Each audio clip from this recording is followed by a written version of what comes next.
Bonjour Francis, bonjour. Je suis là avec Francis Rossier et tu viens de traduire le manifeste de la Nouvelle Terre.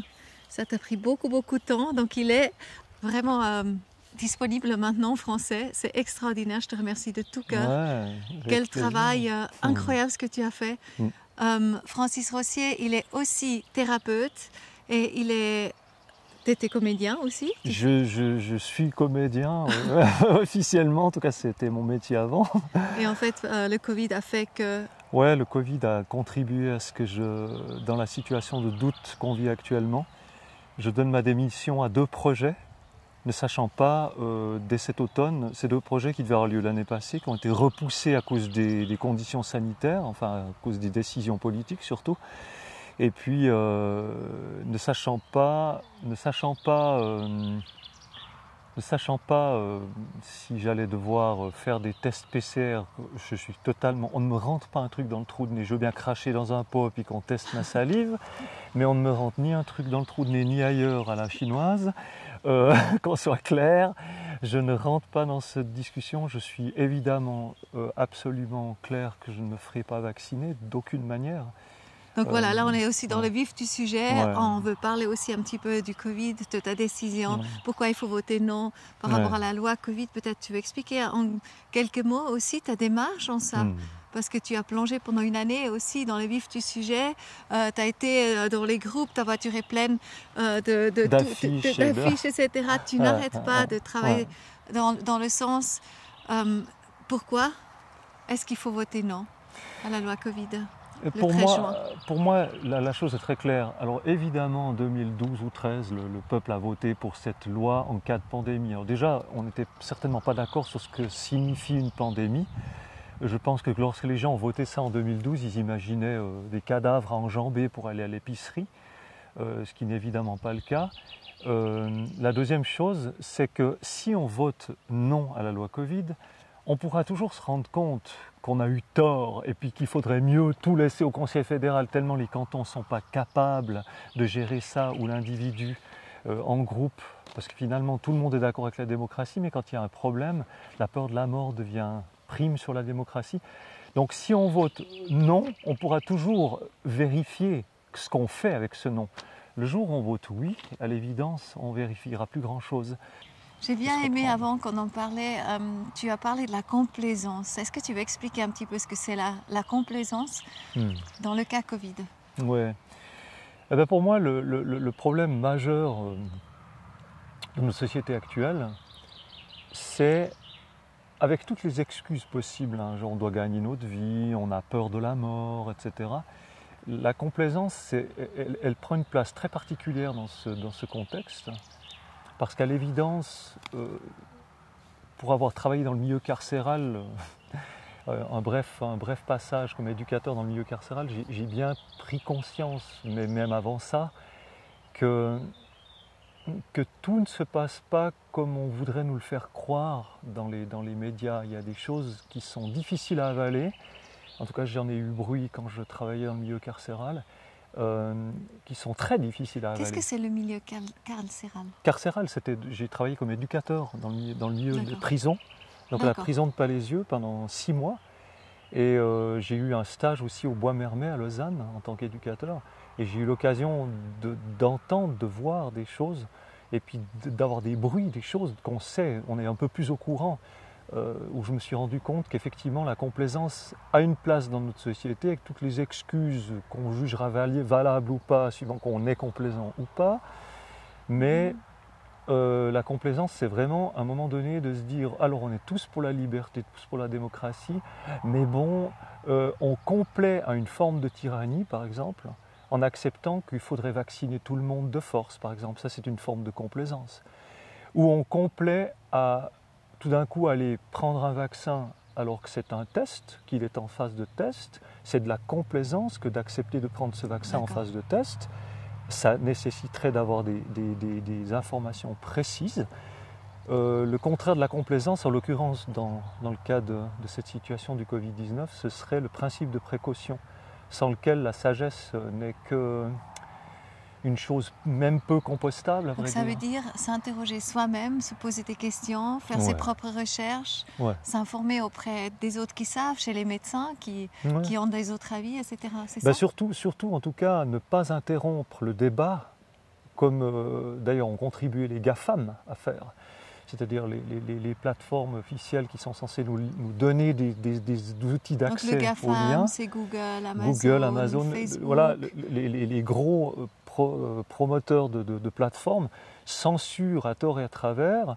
Et pour moi, le débat est absolument important pour ne pas être dans la complaisance. Après, une fois qu'on a son opinion qui est faite sur des bases, on peut admettre que ces bases sont plus ou moins justes, on ne le saura jamais complètement, mais une chose est sûre, c'est que si on se maintient dans un discours unique qui est la doxa dominante, on ne peut pas être dans la sagesse. Donc on quitte le principe de précaution pour sa version ramollie, qui est une espèce de truc genre bénéfice-risque. De suiveurs, hein, parce qu'on suit en fait le grand courant qui lit les médias, etc., et qui obéit quelque part. Tu as parlé aussi de quelque chose que je trouvais intéressant, des toxiques. Il y a 3 toxiques, tu as dit, 3 choses toxiques. Tu veux parler de ça aussi? Les 3. Pour moi, actuellement, dans la société actuelle, les 3 grands poisons qu'il va falloir dépasser pour amener l'humanité à survivre, on l'espère, dans les meilleures conditions et avec une morale qui correspond à ce que c'est qu'être humain et pas juste être des tas de bidoches hasardeux mieux au gré des excès hormonaux. Je ne sais pas si bien. Il y aura une chose claire qu'il va falloir.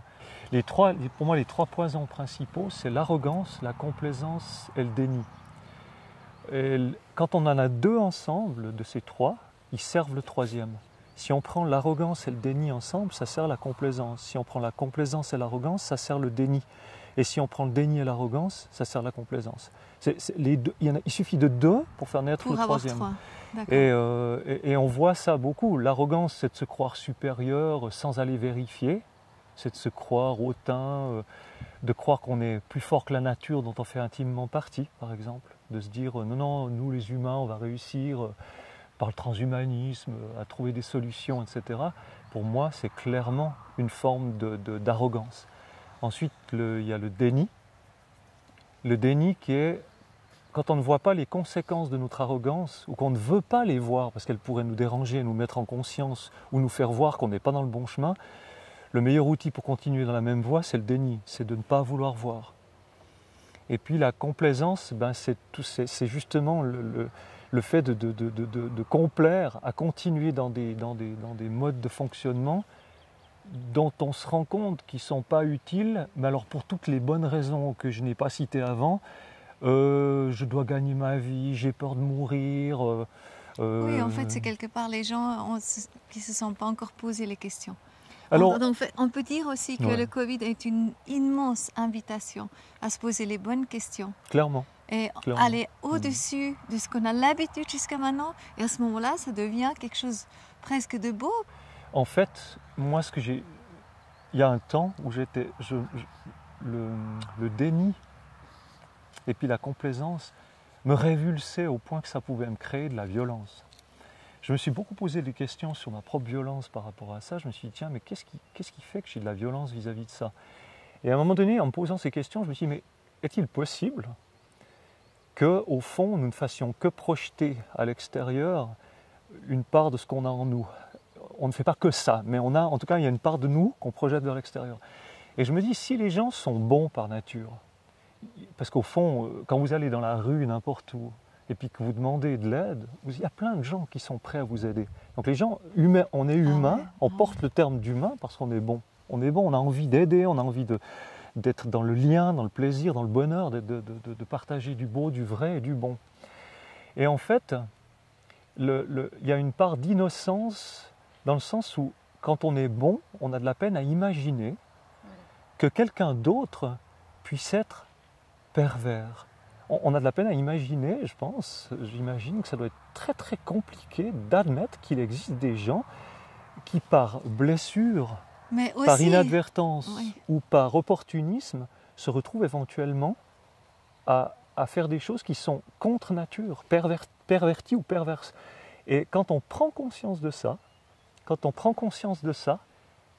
eh bien, on se rend compte que finalement, la raison pour laquelle les gens ne veulent pas voir des choses qui dérangeraient, c'est simplement qu'ils ne reconnaissent pas le principe de précaution exigerait qu'on reconnaisse l'éventualité qu'il existe des gens à l'extérieur qui ne sont pas si bienveillants que ce soit par peur, par blessure ou par déni. Parce qu'on ne sait pas d'où on vient, ce qu'on a appris, avec de qui nous a influencé aussi. C'est ça. Et on est tous sur le chemin de quelque chose de... Alors voilà, on vote non à la loi Covid. Et qu'est-ce qui se passe si le moment que tout ça s'écroule maintenant, ce Covid et tout ça, comment va être ce nouveau monde? Pour moi, le nouveau monde, c'est un monde où il y aura réinventé des manières d'être au monde ensemble, en tant qu'humain. Je vois mal que la croyance dans le fait que la société puisse redevenir comme avant est une croyance de luxe qui est un luxe de gens qui ont, pardon l'expression, mais un peu le cul dans la ouate. C'est facile de dire comme avant quand on est en Suisse et qu'on a à manger.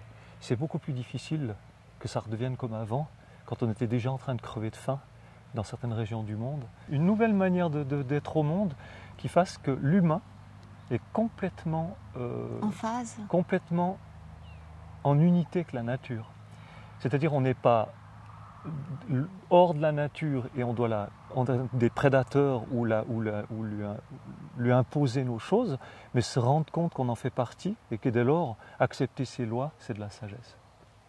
Donc voilà. Merci Francis. Merci à toi Coco.